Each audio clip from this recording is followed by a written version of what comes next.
Shut up and sit down.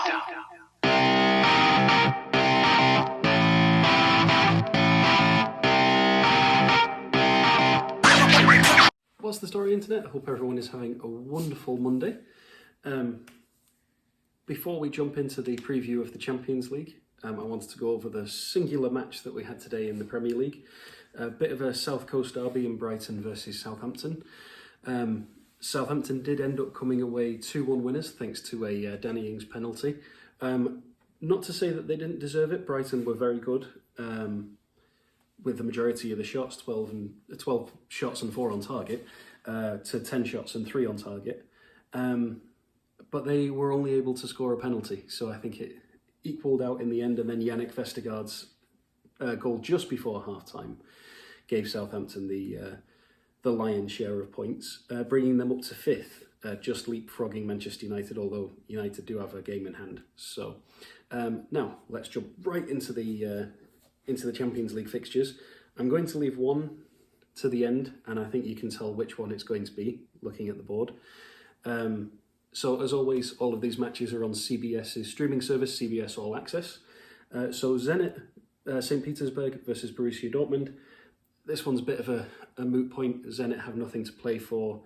Dortmund do have something to play for in the fact that if they win the group. They just have to better Lazio's accomplishments. So if Dortmund win, Dortmund win regardless, they're top of the group. If Dortmund draw and Lazio loses or draw, they win the group. So Dortmund have a bit to play for, but Zenit, they don't even have the Europa League to play for, so they're just not even in it at the minute. The other fixture in that table is Lazio versus Club Brugge. So Lazio are in second, as I mentioned, a point behind Dortmund. Club Brugge are 3 points behind Dortmund, but they could still go through mathematically. If they beat Lazio, then they'll overtake them. But they have to get 3 points. Bruges have everything to play for. If they can get 3 points, they'll knock Lazio down to the Europa League. So yeah, it's all dependent on what happens with Bruges. Dortmund should feel pretty comfortable, but it is mathematically, if Bruges manages to somehow score 8 points and Dortmund don't score any, it is mathematically possible for them to go through. So a lot to play for from Bruges and Lazio's standpoint. Dortmund are pretty secure, but it's still everything to play for. Chelsea versus Krasnodar. This group is all wrapped up. Krasnodar just need to make sure that they do better than Rennes, because if Rennes win, then they could jump Krasnodar into the Europa League. So Rennes playing Sevilla. Sevilla can mathematically overtake Chelsea, but they'd need to improve their goal difference by 13 to do that. So I don't think that that's going to happen. It looks like Chelsea's going to go through as leaders of Group E. It'll be interesting to see what happens with Rennes and Krasnodar, because Rennes do have something to play for. It's just very unlikely. They have the goal difference. They're only 1 point behind, or 1 goal behind, sorry. So if they were able to beat Sevilla somehow, then they would be able to do it. So very interesting in Group E.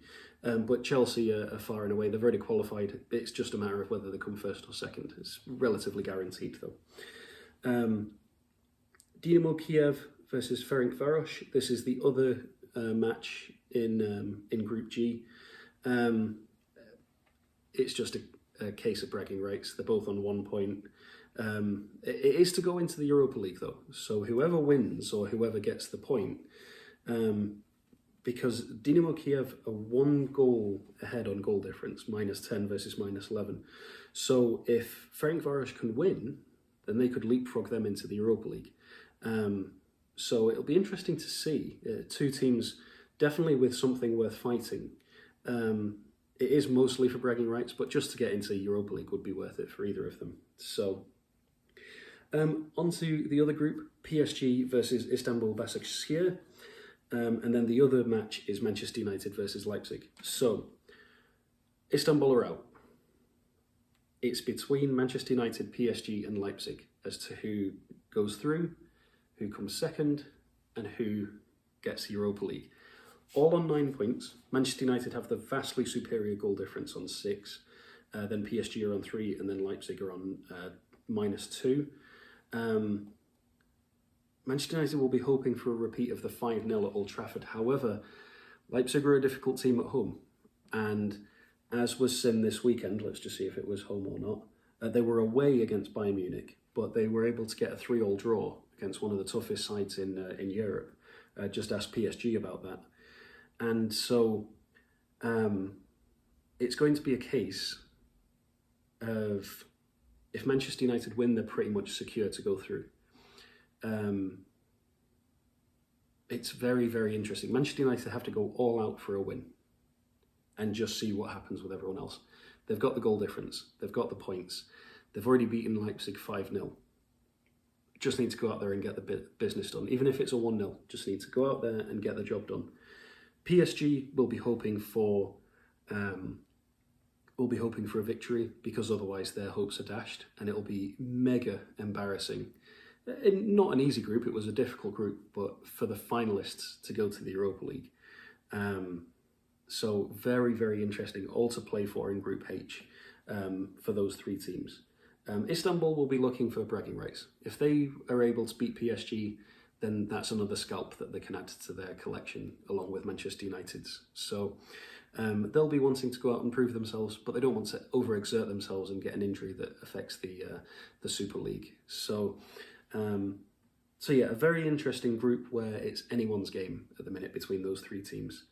And then the final match, it's good old-fashioned rivalry.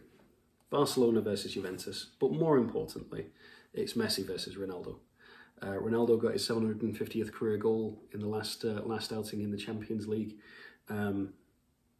So I think it's going to be very interesting. It seems like Juventus are the more up for it at the minute. However, Barcelona in Europe are a very daunting task. So, especially because it's at the Camp Nou. So at home, obviously, without the fans, home field advantage isn't that big of a deal at the moment. But it should be a very entertaining match.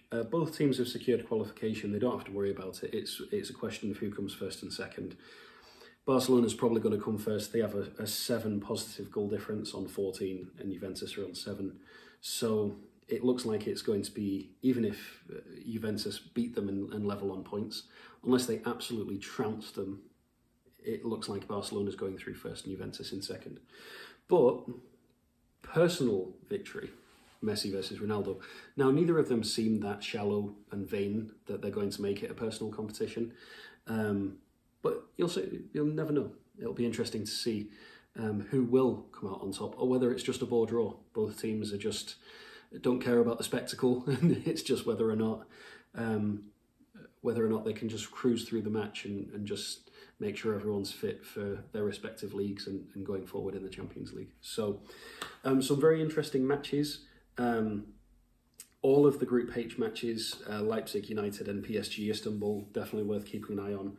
Barcelona, Juventus, and there's a couple of others that can go either way. The Zenit Dortmund and Lazio Bruges. Those are the matches to keep an eye out for, in my opinion. The other matches could be very interesting. Dinamo Kiev, Ferencváros, just to see those 2 minnows battle it out for that Europa League spot. So yeah, I think there's definitely going to be some entertaining football tomorrow. I have all of my fingers and toes crossed for Manchester United. I really hope that they can at least put in a showing and put in a good performance. And if our league form is anything to go by, we're away from home, which is a good sign at the minute, but doesn't mean everything. Look at what happened against Istanbul. So yeah, I hope you all enjoy the football. I hope you're all staying safe and keeping out of trouble. And until tomorrow with my review of these matches before we preview Wednesday's matches, thank you very much for watching. And I hope you all have a wonderful day. And ta-ra for now.